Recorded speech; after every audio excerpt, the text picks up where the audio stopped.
We all have that one cousin. You know the one. They're on the dean's list at Harvard, call their mother every day, and wear pastel button-downs to family gatherings. They're your mother's dream child, the one she points to when she says, "Why can't you be more like Susan?" Well, Canada is America's annoyingly perfect cousin. Whenever something happens in the States, the world asks the US, "Why can't you be more like Canada?" The funny thing is, the American economy is doing a lot better than the Canadian economy. America's economy is currently the biggest in the world. In 2021, America had a gross domestic product, or GDP, of $23 trillion. In comparison, Canada's GDP sat at $1.6 trillion, making it the 9th biggest economy in the world. Despite Canada being a big player in global economics, it is not immune to the global crises that have plagued the world since 2020. In fact, cracks in the Canadian economy are starting to rear their ugly little heads. So much so that some economists believe that Canada will be plunged into a recession in 2023. According to a report created by a consulting company named RSM, there is a 60% chance that Canada will experience a recession in 2023. I'm not a gambling man, but those don't seem like great odds.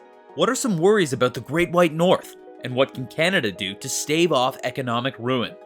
Well, to answer both of those questions, one must start with the year of apocalyptic catastrophe, 2020. Pandemic and Ukraine crisis. 2020 was a terrible year, and not just because of that cringy video of celebrities singing Imagine. Oh no, for regular folk, 2020 was the year that changed everything. Governments everywhere are now trying to pick up the pieces, and their citizens are feeling the economic crunch. One of the plights that plague the Canadian public is the rising cost of living. If you've noticed that your grocery budget doesn't stretch quite as far as it used to, then you're not alone.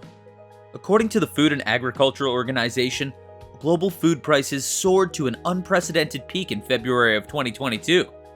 Between 2021 and 2022, food prices increased by a little more than 24%.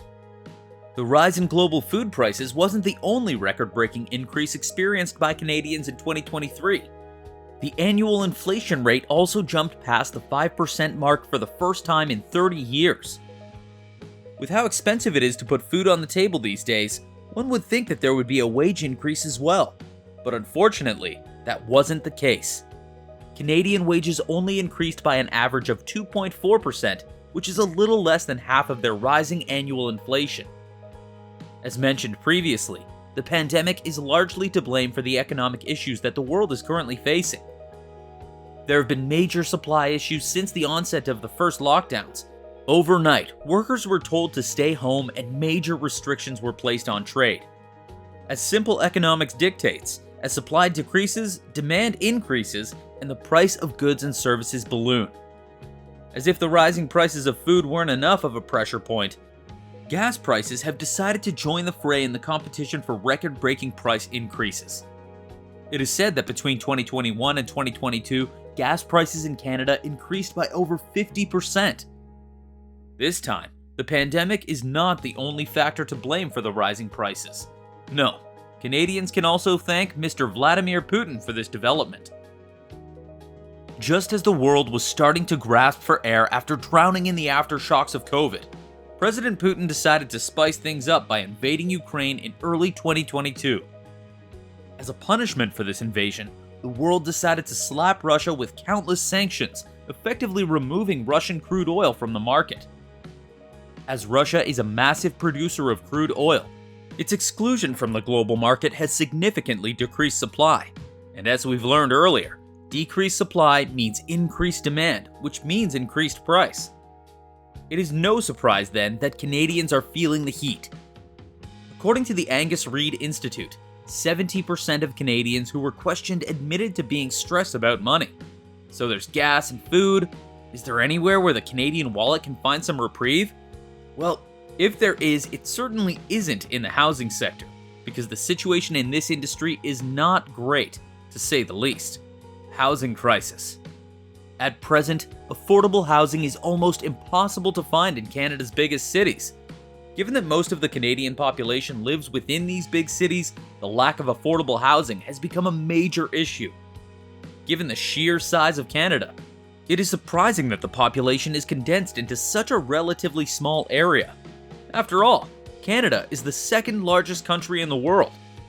Despite this, it is said that 90% of the Canadian population lives within 100 miles of the American border.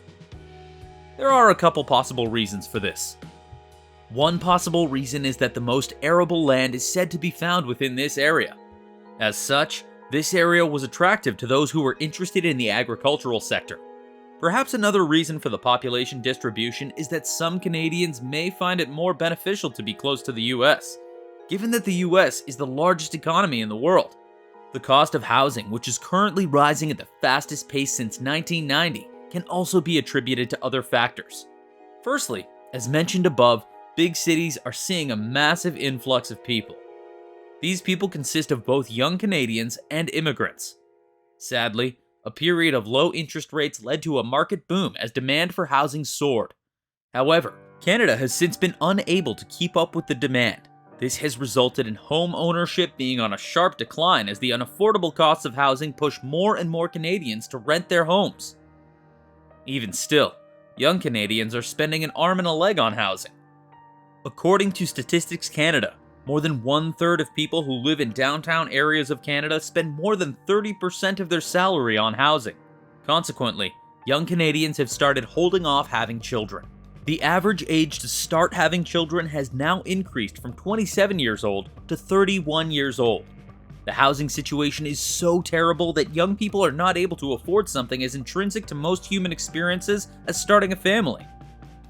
And though having kids is not a part of everyone's life goals, even in the best of situations, Canada's record low birth rate puts the country at risk of experiencing issues that come with a rapidly aging population.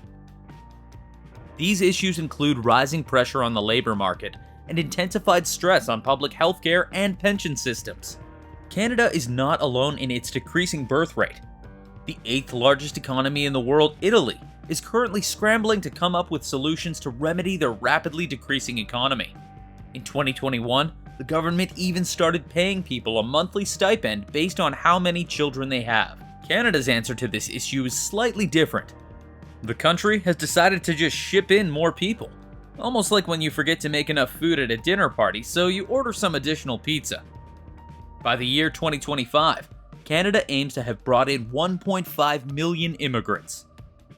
Not a bad idea, since currently immigration makes up for the biggest portion of Canadian population growth. As for the housing market, to even begin to remedy the housing disaster currently gripping Canada, an additional 3.5 million homes would need to be made available. It is clear that though Canada is not officially experiencing a recession right now, the Canadian people are feeling the effects of the economic turmoil that has taken over the world in recent years. In fact, according to Polaris Strategic Insights, about 83% of Canadians believe the country is already in a recession. Additionally, according to Consumer Debt Insights, 32% of Canadians interviewed have admitted to cutting back on essentials like groceries or medications. 27% of respondents also admitted that they could not afford any more increases in living expenses.